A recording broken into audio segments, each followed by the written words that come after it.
Agora vamos entrevistar a psicanalista Anderneide Dantas, que vai falar um pouco sobre o bullying. Obrigada pelo convite, boa tarde. O bullying é um fenômeno que é estudado desde a década de 70 na Suécia e na década de 80 na Noruega. No Brasil, os estudos são mais recentes. Nós temos um estudo feito em São José do Rio Preto, que é interior de São Paulo, e também um outro no Rio de Janeiro, que constatou uma incidência de 45% nas escolas que os alunos praticam bullying. Imagina se a gente for estender essa pesquisa para o Brasil inteiro. Talvez os números sejam mais assustadores ainda. Existe um outro estudo feito pelo Instituto UFM que aponta o Brasil como o campeão nessa prática de bullying, ficando à frente de países como Argentina, Chile, Espanha e México. Em que tipo de escola o fenômeno acontece? Essa prática de bullying não é específica de uma determinada classe social, portanto nós podemos encontrá-lo tanto em escolas públicas quanto em escolas privadas. Enfim, porque em qualquer uma dessas escolas a gente pode encontrar alunos maldosos, alunos perversos, já que a maldade é algo que é característico do ser humano e que aparece desde a mais tenra idade. O que significa o termo? O termo bullying, nós não temos uma tradução na nossa língua portuguesa. Ele deriva de uma palavra inglesa chamada de bully. Bully significa briguento ou brigão, o valentão e o tirano. Portanto, aquele aluno que se comporta como um briguento, persegue e xinga os outros, ele pratica o bullying. O que caracteriza o bullying? É importante essa pergunta, muito obrigada pela pergunta, porque a maldade entre as crianças, a gente sabe que sempre aconteceu. Crianças que se xingam, crianças que perseguem umas às outras, que fazem maldades, mas que muitas vezes é resolvido ali naquele momento. A prática do bullying, o que caracteriza é o ato repetitivo, né, e intencional, feita por um aluno ou uma aluna, tanto é por menino e por menina, com outro aluno que geralmente é mais quieto. Eles procuram os alunos para xingar, perseguir e muitas vezes fazer abusos físicos. Em que faixa etária o fato ocorre? Nós podemos encontrar em qualquer faixa etária, já que a maldade, como eu falei anteriormente, é característico do ser humano. Então, tem crianças pequenas que já perseguem umas às outras, mas é muito comum encontrarmos entre adolescentes. Quem são os abusadores? Os abusadores geralmente são aqueles alunos que são considerados fortões da classe, os briguentos, os valentões, os maiorais. Ou então, em meninas, são aquelas meninas que são as mais populares e perseguem aquelas outras que não são populares. Então é simplesmente maldade? Não. A gente não pode falar que é simplesmente um ato de maldade. Sim, que a prática do bullying é proveniente daquelas crianças que não têm limites, que vêm de lares desestruturados, desajustados e que encontram em crianças menores do que elas ou em crianças mais frágeis uma forma de praticar muitas vezes uma maldade que elas recebem dentro da casa delas. Então elas passam adiante. Quais são as consequências? As consequências são muito graves, né? Existem consequências desde consequências físicas. Algumas crianças podem desenvolver no momento ou mais tarde doenças psicossomáticas. Podem desenvolver anorexia, bulimia, dependência de drogas. Elas podem ter doenças piores, como cânceres, enfim, várias doenças. Elas podem ter dificuldades de relacionamentos afetivos e, quando adultas, terem dificuldades em relação ao próprio trabalho, a se inserir no mercado de trabalho. Então, as consequências são desastrosas, fazem muito mal para a criança que é abusada. Qual é o perfil desses alunos? Dos alunos que praticam bullying? E dos outros? Tá. Existem no bullying existem três personagens, tá? Existe a criança que pratica o bullying, que persegue, que xinga. Existe a criança que é a vítima e que sofre muito com isso. E aquele que pratica sabe disso. Então isso faz com que ele intensifique as suas perseguições.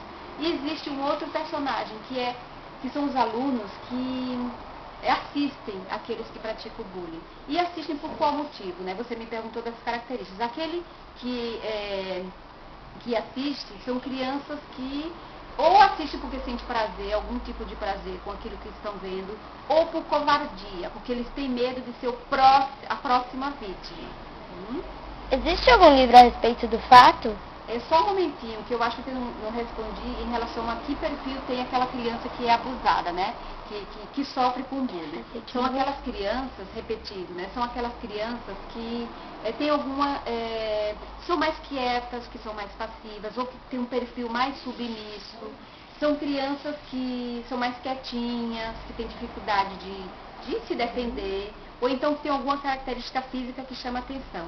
Ou são muito gordinhas, ou são muito altas, ou são muito magras, ou usa óculos, ou usa aparelho, enfim, são crianças que têm dificuldade para se defender, né, que vão ser xingados e não vão se defender.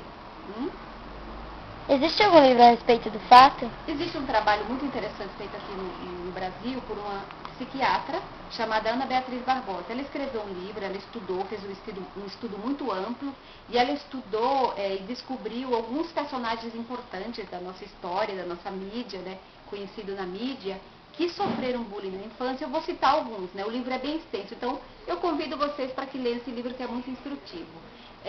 Por exemplo, Bill Clinton, que é ex-presidente dos Estados Unidos, sofreu muito bullying na infância, que era gordinho. Madonna, a cantora Madonna, ela era considerada esquisita e era muito perseguida na escola. Temos também um jogador famoso, o David Beckham, que é jogador inglês, também sofreu muito na infância, porque não gostava de algumas determinadas brincadeiras, preferia umas outras e era perseguido na escola. Só que essa é uma parte da população que ela cita, que sofreu bullying e superaram de alguma forma. Provavelmente, possivelmente, porque tiveram a ajuda de algum adulto que cuidou, que tratou, que descobriu a tempo. Não é o que acontece com a maioria das crianças que são vítimas daquele que pratica bullying, que são crianças que se tornam adultos instáveis, que podem se tornar adultos desestruturados e que levam sequelas para a vida inteira. Esse comportamento é algo novo? Esse comportamento não é algo novo. Então, como a maldade do ser humano existe desde o início da humanidade, não é algo novo, mas é algo que é mais estudado recentemente. Existe hoje, na atualidade, um tipo de bullying, uma nova modalidade, que é chamado de cyberbullying, que é aquele bullying que é praticado através da internet. Então, o que acontece? Alguns alunos ou alunas xingam colegas, fazem perfis falsos, difamam alguns outros colegas, né? E é muito desastroso, podemos dizer assim. Por quê? Porque a internet, ela tem coisas boas, mas ela tem uma coisa que tem um alcance muito grande. Então imagina uma difamação feita através da internet.